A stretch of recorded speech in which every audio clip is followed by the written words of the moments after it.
होली का क्रम 13 तारीख को शायद होली जलेगी, 14 तारीख को गुरंडी रहती है, होली खिलाते हैं। होली में मोटे मोटे डूंड जलाए जाते हैं।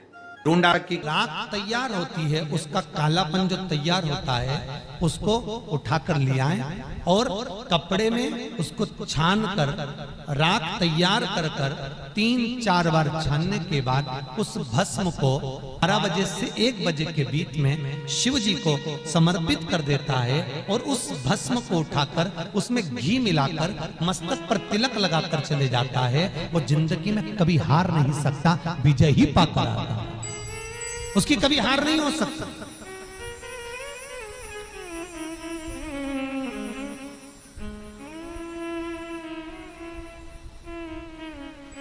वो कभी हार नहीं सकता। शिव महापुराण की कथा कहती है वो भस्म विजयता को प्रदान करती है। आपको किसी से नहीं करना, किसी के हाथ नहीं जोड़ना, केवल वो भस्म का तिलक लगाकर जिससे आपका काम निकालना है उसके सामने पहुंच जाइए, आपको सुख का अनुभव हो जाएगा, कार्य सिद्ध। तो भस्म इतनी प्रबल होती है। पूरी कहानी गलत बताई है। अगर दुनिया के लोग सही कहानी बताते तो भतीजा और बुआ का संबंध खराब नहीं होता। कहानी गलत थी ना। लोगों ने कहा, हिरण्यकशिपु ने अपनी बहन से कहा, बहन तू अपने भतीजे को गोदी में रखकर बैठ जा और चादर ओढ़कर बैठ जाना, तू बच जाएगी, तेरा भतीजा जल जाएगा। तो बुआ भतीजे को जलाने के लिए गोदी में लेकर बैठी। बोलो सही है कि गलत है? लोगों ने कहानी गलत बताई। होली का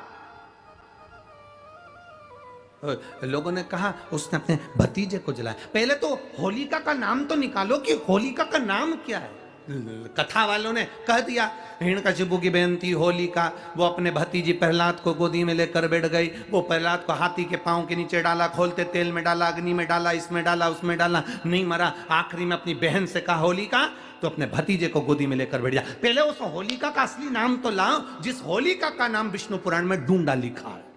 क्या नाम लिखा है? डूंडा। होलिका का असली नाम लिखा है विष्णु पुराण में डूंडा।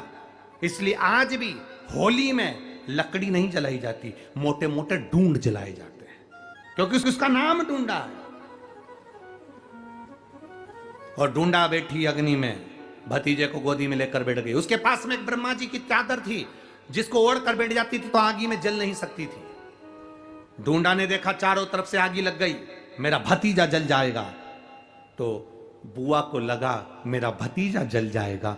बुआ वो होती है जो दुआ देती है, बुआ कभी बद्दुआ नहीं देती है। और डूंडा ने अपनी चादर को उतारा, आगी चारों तरफ से लग गई। बुआ को लगा मेरा भतीजा जल जाएगा, तो अपनी चादर उतार कर अपने भतीजे पे डाल दी और बुआ खुद जल गई, पर अपने भतीजे को नहीं जलने दिया। ये कथा है, पर लोगों ने उसको पूरी पलट दिया, पूरा पलट दिया। बुआ कब जलाई अपने भतीजे को?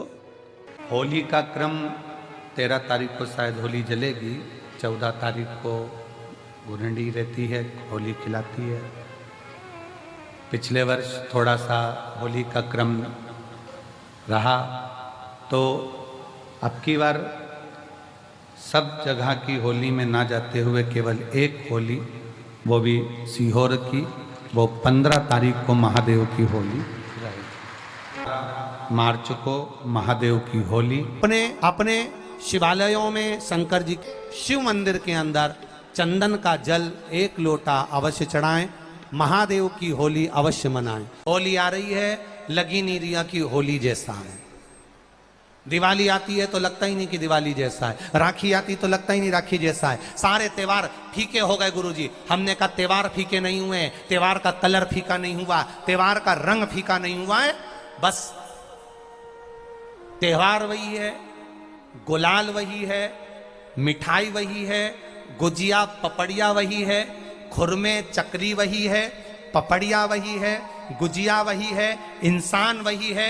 बस बाजार में से जो रौनक समाप्त नहीं हुई है, रौनक आपके भीतर की समाप्त हो गई। आपके भीतर इतनी ईर्ष्या भराती गई, इतनी ईर्ष्या भराती गई, इतनी ईर्ष्या भराती गई कि वो ईर्ष्या के कारण, उस अहंकार के कारण, उस अहम के कारण तुम एक दूसरे से मिलना पसंद नहीं कर पाते। पहले के लोग कहते थे हमारे यहाँ जब होली होती थी इतने लोग आते थे, मिलने जाते थे, गुलाल लेकर जाते थे। आजकल तो कोई दिखता नहीं है। कारण केवल इतना सा है, तुम्हारा अहंकार, तुम्हारा ईगो, तुम्हारा अभिमान तुम्हें अपने घर से बाहर नहीं निकालता। तुम घर से बाहर नहीं निकलते अपने अहंकार के कारण, अपनी काया के कारण, अपनी अभिमत्ता के कारण आप दूसरे से मिलना पसंद नहीं करते। जरा सा कोई ने कलर लगाया तुम्हें क्रोध आ गया, जरा सा किसी ने गुलाल लगाया तुम्हें गुस्सा आ गया, जरा सा कोई आया भाभी जी भैया जी करके गुलाल लगा गया, तुम न न न न न न no no no no no, कहां जाओ?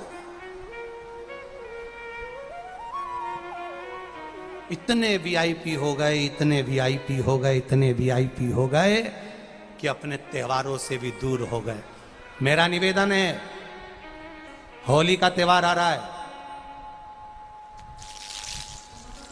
उस फागुन के त्योहार में मेरा देवाधिदेव महादेव माता पार्वती के साथ होली खेलता है, मेरा कृष्ण कन्हैया राधा रानी के साथ होली खेलता है।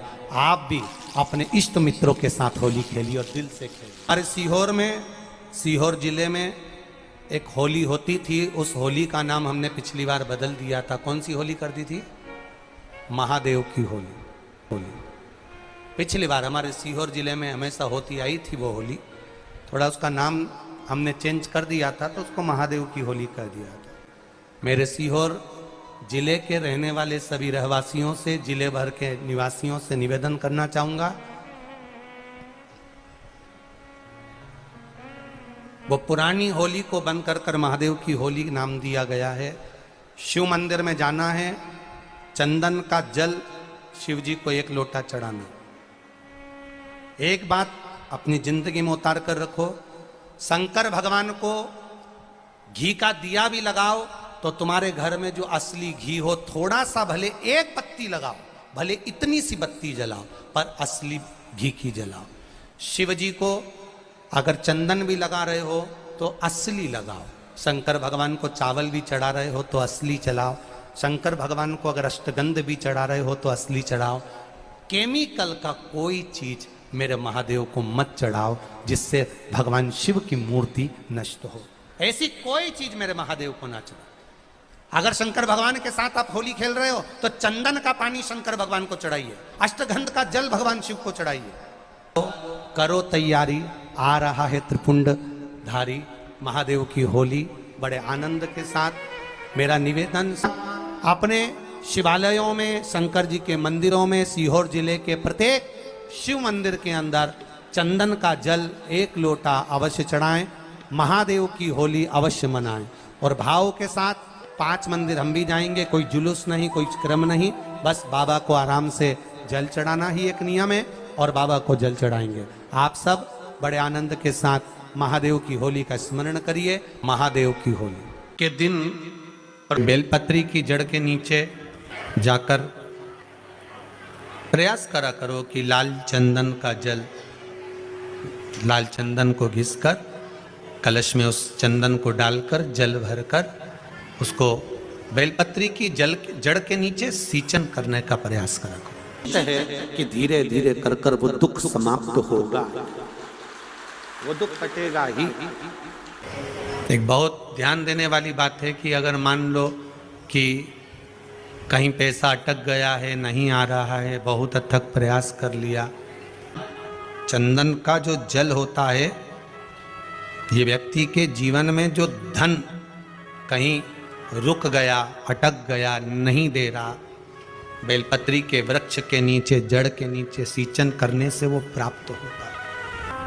अथर्ववेद में वर्णन किया गया कि पीपल के वृक्ष की जो जड़ होती है, बेलपत्री के वृक्ष की जो जड़ होती है और आंवले के वृक्ष की जो जड़ होती है, इसके नीचे स्वर्ग का निवास होता है। किसका निवास है? स्वर्ग का निवास।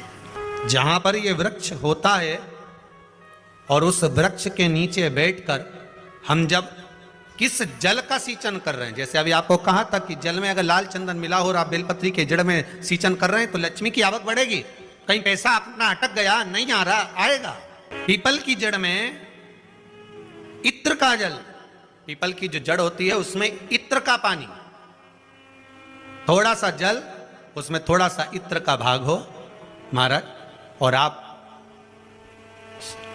भगवान पीपल देव पिपलेश्वर महादेव का स्मरण कर कर पीपल की जड़ में अगर जल चढ़ा रहे हैं, और मान लो शरीर में कोई कष्ट हो गया है, शरीर में कोई रोग हो गया है, कोई मालूम पड़े ये हाथ 4 दिन से दुख रहा है, या 4 दिन से ये नस दब गई है, या ये कमर दब रही है, तो आप 2-4 दिन कर देखो। कलश के अंदर जल, जल में इत्र का थोड़ा सा भाग, पीपल की जड़ के नीचे आप उसका सींचन करिए पिपलेश्वर महादेव के नाम से। उस जल को थोड़ा सा भाग लेकर आ जाओ उसी में से जो चढ़ाया है, और उस स्थान पर जहां कष्ट है उसको लगाना प्रारंभ करिए। 2 दिन 3 दिन कर देखो। प्रैक्टिकल करने में क्या जाता है, सियोर वाला महाराज झूठ बोल रहा हो तो। कभी कभी अगर ऐसा लगे जीवन में कि दुख बहुत ज्यादा आ गया है, बहुत तकलीफ आ गई है, तो लाल चंदन को घिसकर उस लाल चंदन का लेपन भगवान शंकर पर कर कर फिर पानी चढ़ाओ। अगर कोई संकट भारी है और निकट रहा,